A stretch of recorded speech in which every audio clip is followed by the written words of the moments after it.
Boa tarde, meu nome é Rui Tony, eu estou falando aqui de Novo Airão, um município do estado do Amazonas. A gente está aqui na FAM, a Fundação Mirinda Malaquias, que é uma ONG que atua em dois grandes eixos, o eixo de geração de renda e o eixo de educação ambiental. E agora a gente está estudando, né, uma forma de trabalhar e tentar ajudar na melhora da educação ribeirinha. O que seria a educação ribeirinha? Educação ribeirinha a educação fornecida para as pessoas que moram nas beiras do rio, né, por todo esse interior. E, para vocês terem ideia, né, Novo Airão é um município que é do tamanho de um país. Novo Airão tem o tamanho, por exemplo, da Suíça. Então, tem escolas que estão a 200, 300 quilômetros da sede. E isso impacta muito nas dificuldades que a gente enfrenta, né, para poder fazer uma escolinha desse tamanho, nesse lugar, funcionar. E eu estou aqui com o Paul, né, o Paul vai se apresentar, porque o Paul trabalhou durante muitos anos, né, mais de 2 décadas, com uma escola no interior aqui do município de Novo Airão. Então, ele sabe todas as dificuldades, todos os desafios que existem, né, para a gente poder trabalhar a educação numa escola pequena e muito longe da sede urbana do município. Espera aqui. Paul. Boa tarde, eu me chamo Paul, professor de ensino fundamental, município de Novo Airão. Estou aqui com o meu amigo Rui, aqui na fundação. Trabalhei 27 anos com a minha companheira Bianca, numa escola de ensino fundamental que nós fundamos no Rio de Jauperi, 300 quilômetros daqui, sempre parte do município de Novo Airão. Eu faço logo uma coisa, pergunto para o Rui, qual foi a sua primeira impressão da nossa educação, da educação no interior em geral, Rui, quando você chegou aqui? É interessante, eu nunca te falei isso, né? Mas toda vez que a gente visita um lugar que a gente percebe que tem uma série de nuances, de dificuldades, uma das coisas que eu sempre faço é visitar a escola. Então, se eu vejo um lugar muito pobre ou muito mal conservado, ou se eu vejo um lugar muito violento, para eu saber se isso vai evoluir ou como ele vai evoluir a sociedade local, eu sempre visito uma escola. Isso é engraçado. Então, seja se eu estou na África ou eu estou no interior do Brasil, eu sempre dou um jeitinho de conhecer uma escola para saber, né, como é que as crianças estão sendo preparadas para serem a próxima geração daquele lugar que eu estou visitando.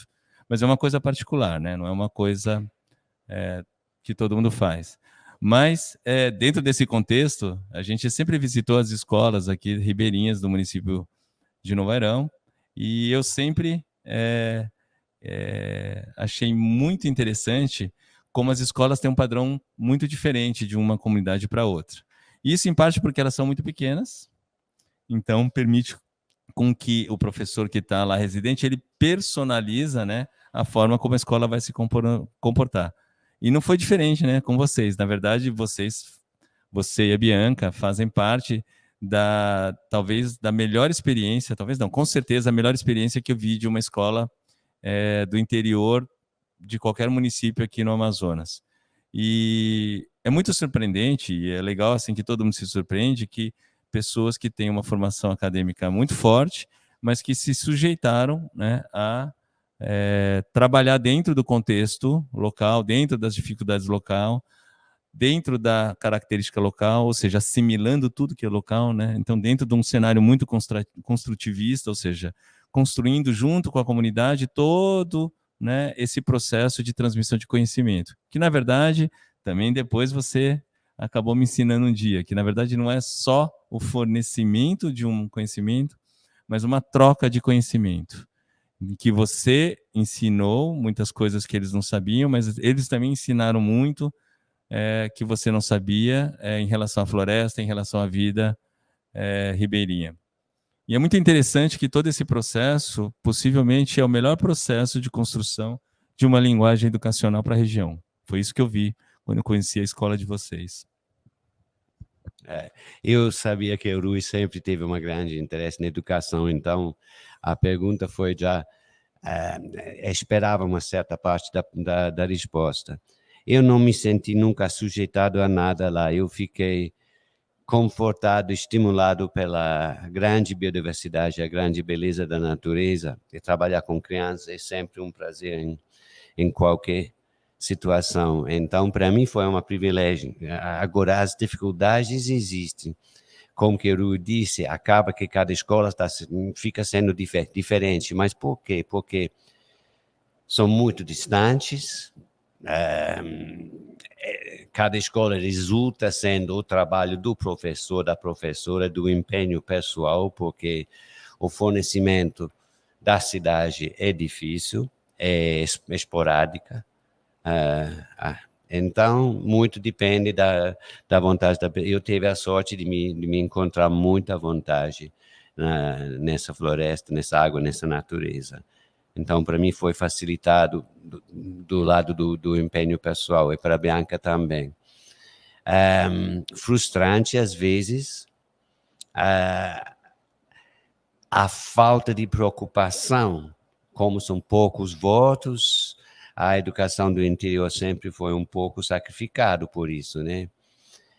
O grande projeto que Rui com a FAM começou agora de garantir estruturas saudáveis e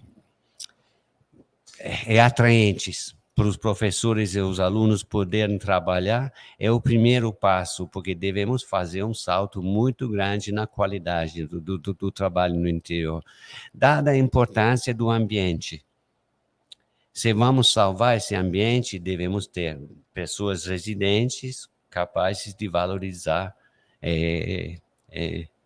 sobreviver. Então, precisamos urgentemente educação ambiental e geração de renda, exatamente os assuntos que o Rui sublinhou agora.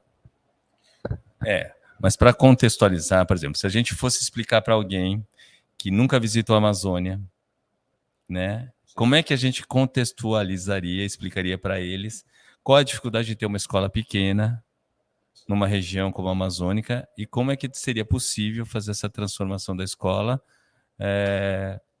de uma forma a gente conseguir esse padrão, porque são muitas escolas. Então, por exemplo, a gente está em Novairão, são 50 comunidades no interior. Tem comunidades que são pertinhos, lógico, tem comunidades que está 15 minutos, meia hora daqui, mas tem comunidades que está 1, 2, 3 dias de navegação daqui. Então, tem uma variação grande de distância. Tem o problema de tamanho de comunidade, e isso influencia em se uma comunidade vai receber ou não vai receber escola, porque tem comunidades muito pequenas que têm 3, 4, 5 crianças, então ela não tem como receber uma escola, o que causa um problema colateral, né? Então, porque você vai ter uma escola que fica numa comunidade maior, e aquelas crianças que estão numa comunidade menor, elas são obrigadas a se deslocar, se locomover para uma comunidade que tem escola. Então, você teria que ter alguém transportando, né, numa região isolada, crianças para poderem ter a frequência de aula. E quando a gente fala que a Novairão é do tamanho de um país, do tamanho da Suíça, por exemplo, a gente está falando, a gente enxerga, essa coisa da distância é fácil perceber, né? Então, quando a gente fala, a escola que você estava é 300 quilômetros de Novairão, então, pô, é longe pra caramba.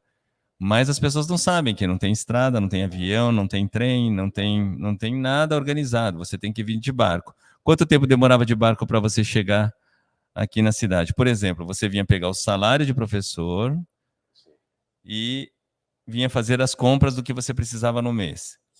Quanto tempo você perdia e quanto você gastava de combustível e quanto você recebia de salário?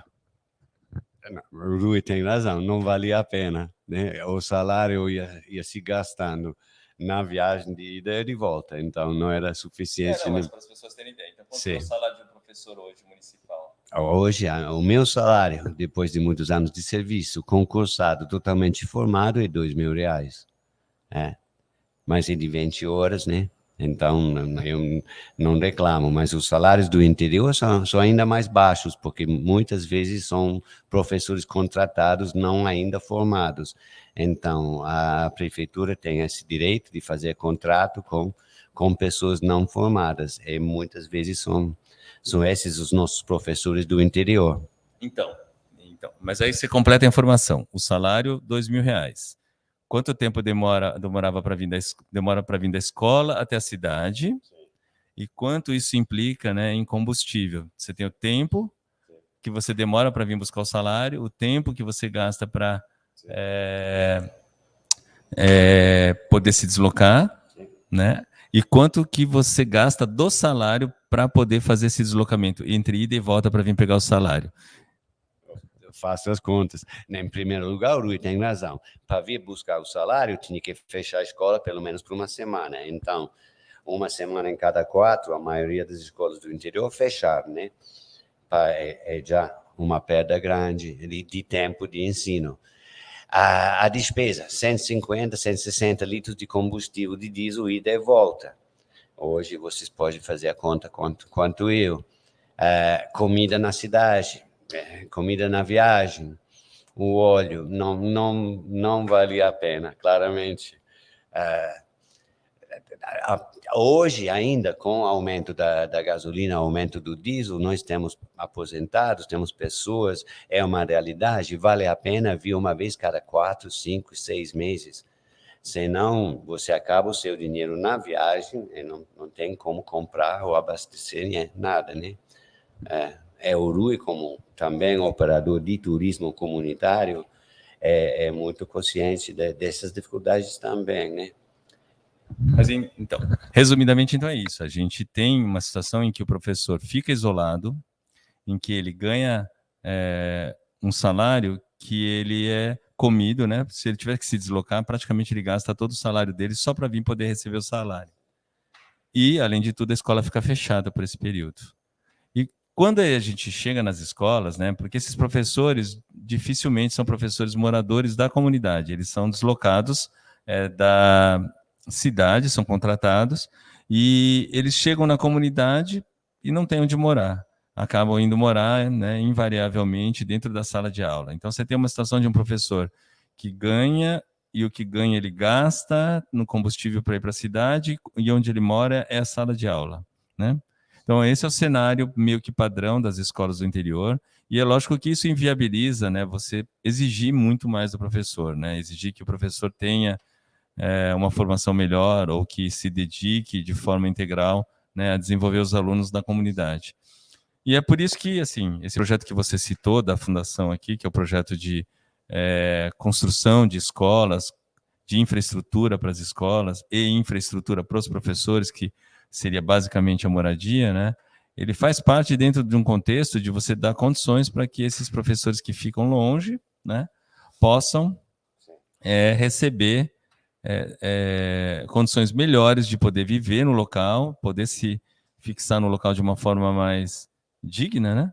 E com isso a gente poder trabalhar a parte que interessa, que é a parte pedagógica, a parte de transmissão de conhecimento. Você acredita que isso é possível? Você acha que o simples fato de construir uma escola melhor, construir uma casa para ele poder morar, a gente já está conseguindo transformar alguma coisa? E como seria o passo seguinte, né? Como seria a transformação pedagógica, a transformação de transmissão do conhecimento para os alunos, né, dentro de um contexto em que a escola já fosse nova, que você já tivesse a casa para o professor melhorar, né? Não, eu respondo com prazer. Eu acho que o simples ato de construir uma escola mais funcionante e mais bonita é uma casa digna para o professor, a professora, são atos de dignidade que elevem a educação.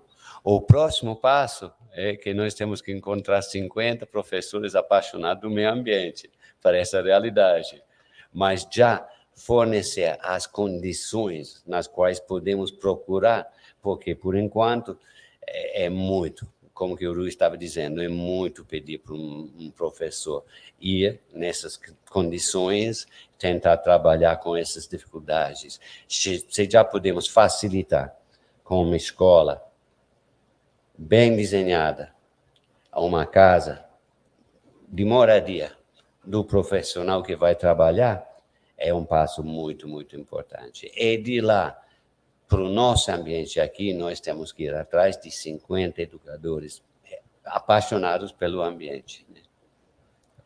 Né? Mas aí você está simplificando.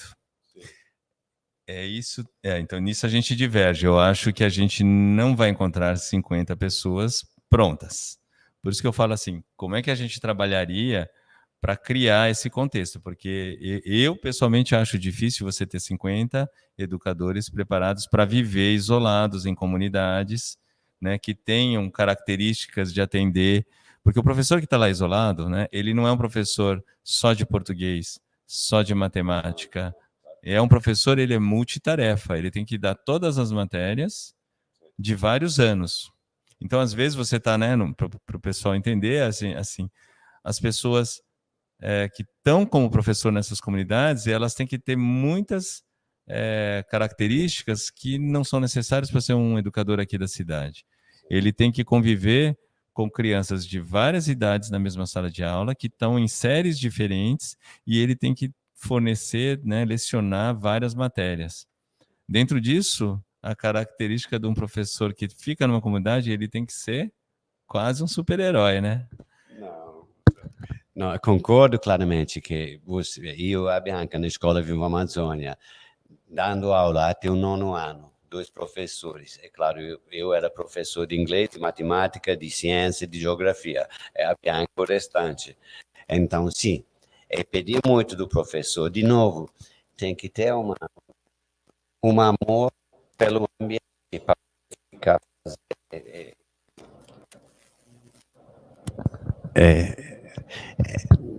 ser eficaz naquela situação. Eu acho que a FAM está fazendo uma parte do trabalho preparando educadores conscientes do meio ambiente. É claro que é um desafio, é o desafio. Não entendo onde você discorda comigo, Lauro, não entendo bem. Mas, por exemplo, você é um bom exemplo. Você é formado no quê? Língua, literatura, inglês e francês. E eu vi você dando aula, né? Do quê? Ciência, matemática, tudo mais. Qual é a matéria que você menos gostava de dar aula? Qual é que menos gostava?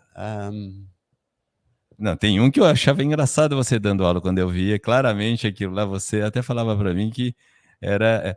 Então, quando eu vi você uma vez dando aula de matemática, eu fiquei imaginando como é que era a cabeça sua, formada em literatura francesa ou inglesa, né, tendo que dar aula de matemática, né? Então, mas não é só uma questão de gostar menos ou não gostar. Eu acho que é uma questão de o quanto um professor que fica isolado numa comunidade dessas tem que, né, se virar e tem que se transformar para poder atender a demanda das crianças. A gente não vai encontrar um professor de matemática na floresta solto. Então, a gente não vai conseguir também concentrar 3, 4, 5, 6 professores numa comunidade para 10 alunos. Então, esse professor ele vai ter que suprir todas essas qualificações. E é por isso que quando eu falei super-herói, na verdade, é porque são pessoas que teriam que ter um nível de conhecimento, né, diferente mesmo, né? Agora, e é por isso que eu também falo para você que 50 professores talvez a gente não ache.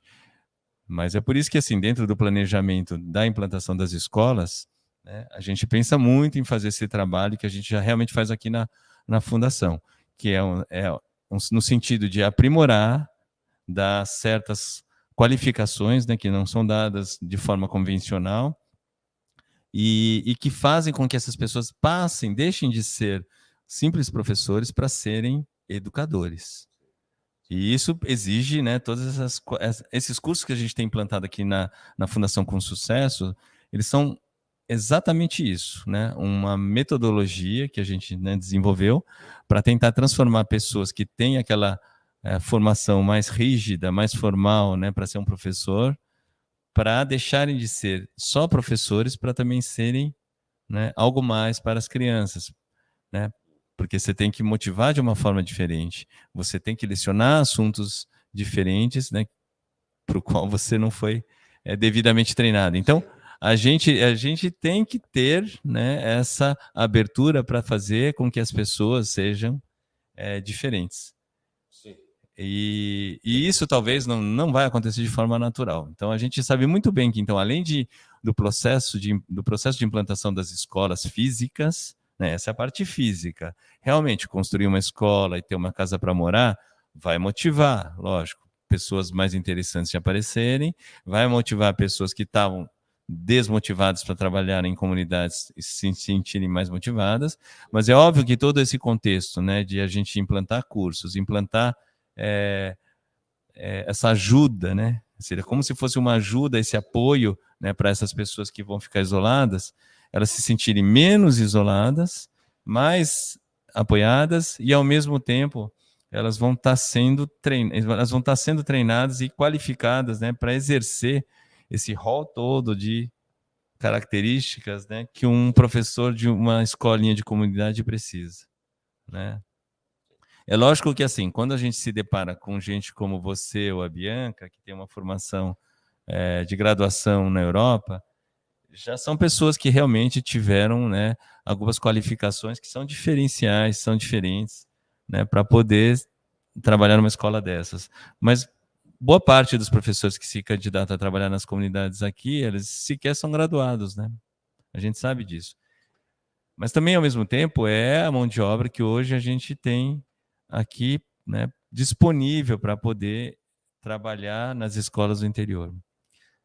E pelos cursos que a gente tem dado aqui na Fundação, a gente percebe claramente, né, que é possível acontecer essa transformação, né? A gente percebe claramente que não é falta de vontade, mas talvez seja uma falta de direcionamento, uma falta de oferta desses cursos, de oportunidades.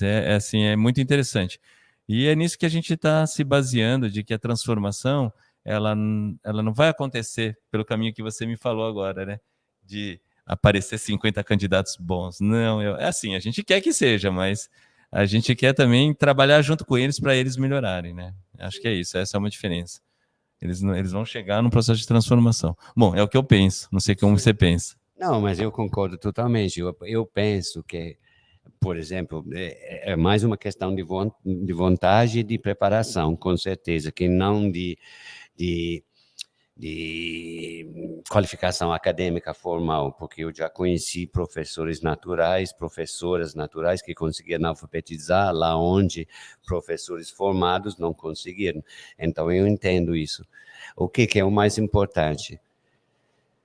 Ter um prazer no jovem mamífero que é a criança humana e, no caso nosso do interior, ter uma certa paixão pelo meio ambiente que vai te permitir de te integrar, de trabalhar com felicidade com os jovens e as crianças nas comunidades, porque um dos problemas maiores é que as pessoas que vão se encontram totalmente desorientadas, né? Num ambiente esquisito que não conhecem, não saberiam nem como sobreviver, em muitos casos os professores mandados. Então, um conhecimento, uma preparação antes de ser mandado seria muito útil, né? É o que está acontecendo, por exemplo, na FAM, né? Todos os educadores aqui vão ser preparados, num certo sentido, para ensinar no interior. É fundamental, nós que temos que organizar e fornecer. É claro que vai precisar de tempo, mais educadores, melhorar as escolas, fornecer moradia. É aí, como que você disse, apoiar os existentes e tentar melhorar os futuros, né? E o que você projeta, por exemplo? Se a gente conseguir realmente, né, fazer essa infraestrutura toda, fazer funcionar, e a gente conseguir ter professores melhores, dentro desse contexto, se a gente conseguir fazer essa implantação de escolas melhores, né, novas, fazer com que professores mais motivados estejam nas escolas, o que você acha que vai acontecer nessas comunidades? Aí nós vamos ter 50 instituições fazendo pesquisa, fazendo descobertas, comunicando com o mundo inteiro da maravilha desse mundo aqui. Vamos produzir pessoas capazes de comunicar a enorme riqueza que eles têm, tá, né, entre as mãos, né? Isso seria o meu sonho, é isso, sim. Eu acredito. Com 50 escolas você muda, você consegue direcionar a cultura de maneira totalmente sustentável. garantir o futuro, garantir uma prosperidade, é um respeito da natureza. Tem só uma questão, assim, você está exalando esse otimismo, porque a gente sabe que é para isso que a gente trabalha. A gente trabalha para fazer com que, assim, ideias boas, né, tenham minimamente, né, condições de se viabilizarem. Mas tem uma questão que eu já até discuti uma vez com você, que seria o fato de que as crianças, né, elas recebem dentro da escola uma informação a respeito do que é o que a gente trabalha dentro do que é o contexto do ecologicamente correto, do meio ambiente, da preservação do meio ambiente, mas tem toda a cultura, né, que vem lá de trás, a cultura, né, anterior, da geração anterior, dos pais, dos avós. Então tem todo um modelo de extração da natureza de forma desenfreada. Então, que é caça ilegal, pesca ilegal, derrubada ilegal. Dentro desse contexto, o que você acha que pode acontecer se você tivesse esses alunos, né, trabalhando na escola, recebendo informação, né, do que é ecologicamente correto, do que é como é preservar a natureza, e desse choque cultural que vai acontecer fatalmente dentro da própria casa, com o pai, com a mãe, com o avô, com a avó? É uma pergunta muito interessante. Já discutimos do fato que uma escola não muda nada e culturalmente tem que ser 50, mas eu penso que é uma questão de educação básica, porque se você pode mostrar que guardar um peixe de 6 quilos para a própria alimentação é muito melhor que não vender o mesmo peixe para R$1 o quilo. Então, a depredação não paga, deixou a nossa população sempre mais pobre, está piorando sempre, né, nesse sentido. Então, essa cultura do que nós temos que combater é uma cultura contraproducente já por si, né? Não é difícil, eu acho, explicar, mostrar para as novas gerações que tem muito mais prosperidade possível fazendo de maneira diferente, respeitando. Eu acredito profundamente nisso, que tem muita mais prosperidade futura possível para as gerações que vêm, dos nossos jovens de hoje até o futuro, se eles conseguem preservar mais possível da única riqueza que eles têm, que é a enorme biodiversidade, que daria um futuro em várias maneiras para sempre. Mas aí é o desafio fundamental aqui, porque senão o futuro vai ser sempre mais infeliz. Se continuar a depredação, a cultura vincente de hoje, o futuro da maioria vai ser só pior, né? Materialmente e ambientalmente. Você concorda? Então, eu vou ser até mais incisivo, porque eu acho que a gente vê isso acontecendo em algumas famílias que participaram da sua escola lá no João Aperi. Então, que os filhos recebem a informação de que isso não é legal porque você interrompe o ciclo de reprodução, por exemplo, dos quelônios, e os pais caçam os quelônios para vender. Então, quando ele treina na escola, recebe na escola a informação do que é legal, do que é bom para a natureza, do quanto é bom preservar a natureza, ao mesmo tempo ele chega em casa, os pais praticam exatamente o oposto.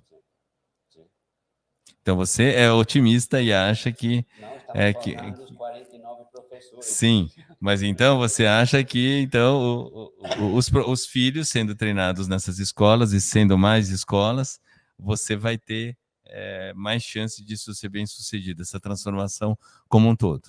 Não, é isso que a gente trabalha, lógico. Para a gente, o elemento é transformador, né? Volta àquilo que eu falei no começo, que o elemento transformador de uma sociedade, né? É assim, o melhor painel para a gente poder enxergar se essa sociedade local vai poder sofrer transformação ou não, é a educação que está sendo fornecida para as crianças, porque é a próxima geração.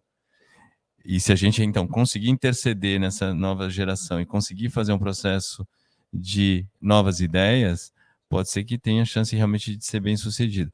Mas a gente já viu, né, caso, por isso que eu estou falando assim, a gente sabe que existe um choque cultural muito grande dentro da própria família, ou seja, dentro da própria comunidade, dentro do contexto todo. Então, a barreira a ser vencida não é, então, o que eu estou querendo chegar é que assim, a barreira não é só construir escola e fazer funcionar a escola. Né? A gente está por detrás de uma transformação que vai ter que romper barreiras geracionais aí de pensamento mesmo, né? Não, tem totalmente razão. Tem que ter uma conjunção grande de fatores da escola, a renda sustentável, a atividade legal, tudo isso. Vários atores em vários setores, todos juntos, senão não vai funcionar. Você tem totalmente razão. Vamos ter a educação ambiental depois de não ter mais ambiente, por exemplo. Tem que ter tudo junto, tem que ter mais vozes, mais protagonistas, mais formação. É uma área que está chorando, está precisando mesmo desse investimento hoje para tentar garantir o futuro. Eu concordo totalmente, não é suficiente só a escola com a cultura prevalente. Nós temos que ter uma comunicação com aquela cultura também constante e sempre maior. Mas que você faz, né? Com o turismo, nós fazemos através disso, através do artesanato, mas precisamos de crescer nisso, tentar garantir uma renda sustentável por um número suficiente que cria um exemplo diferente da predação, que é primário hoje, né? Então, e mensagem, por exemplo, se você tivesse que deixar uma mensagem, né, para as pessoas que não conhecem a situação, né, educacional dos rios, né, ribeirinhas, como mensagem para essas pessoas, como é que você deixaria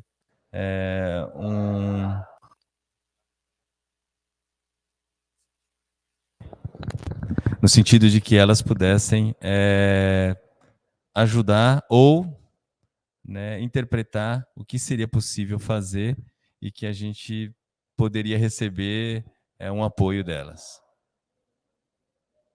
Difícil? Não, mas eu tento responder. Eu faço a mesma pergunta para você. Eu acho que precisamos urgentemente hoje, mas o mundo inteiro de um investimento para preservar esse ambiente e a sua população, né? Então, entrar apoiando um projeto como o projeto muito aventuroso que nasceu aqui com a FAM, da reestruturação das escolas, da garantia de uma moradia digna para os professores. Isso sim já seria uma ação concreta, é essencial e daria mais esperança para nós que estamos trabalhando na educação, de ver pessoas educadas vivendo numa biodiversidade preservada, porque o que arriscamos de perder aqui não tem no mundo inteiro. Então, essa seria a minha resposta. Qual seria a sua resposta à mesma pergunta, Rui? Eu acho que assim é fundamental que as pessoas entendam uma coisa que a Amazônia, né? Todo mundo tem aquela primeira imagem da Amazônia, que a Amazônia é uma terra vasta, né? Esse é o imaginário mais comum.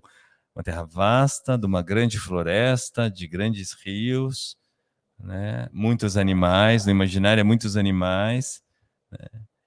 E se esquecem de que tem muita gente morando. Então, o grande avanço que tem que acontecer é que as pessoas entendam que existem mais de 25 milhões de pessoas vivendo na Amazônia do lado brasileiro.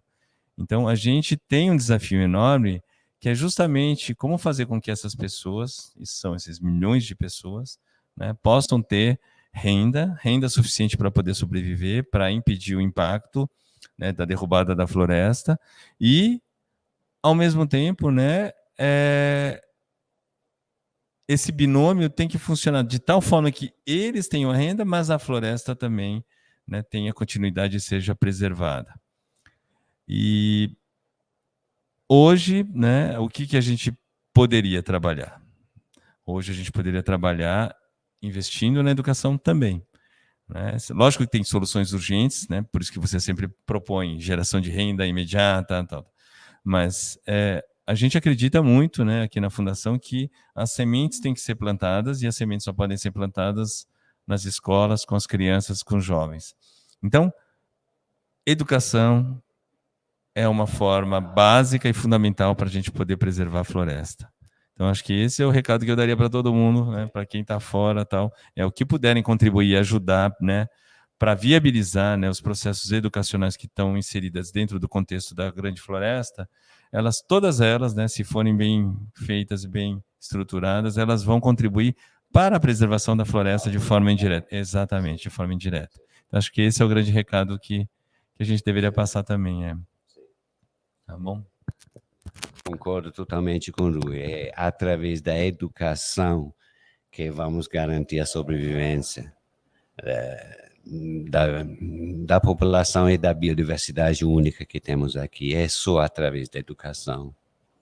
Concordo totalmente. Então esse é o nosso desafio agora, né? Então a gente vai trabalhar para viabilizar essas... E é interessante que viabilizando essas escolas do interior de Novo Airão, das escolas ribeirinhas de Novo Airão, né? Pode ser um modelo, né, replicável para a Amazônia, pelo menos no estado aqui do Amazonas, porque elas têm uma realidade muito parecida, né?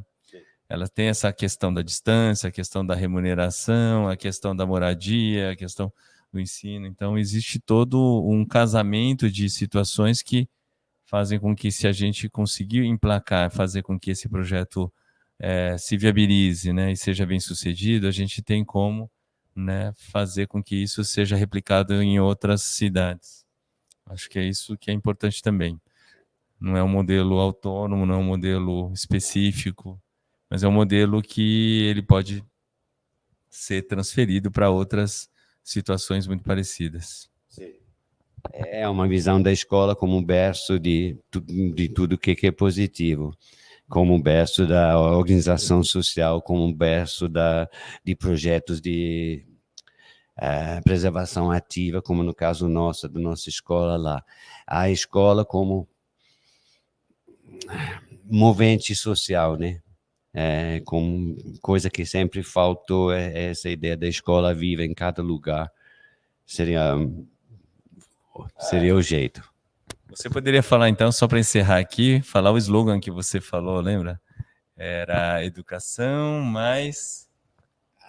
Educação mais preservação igual progresso. Isso foi o que os alunos escreveram na nossa escola. Educação mais preservação igual progresso. Essa pode ser a nossa mensagem. Eu acabo lá.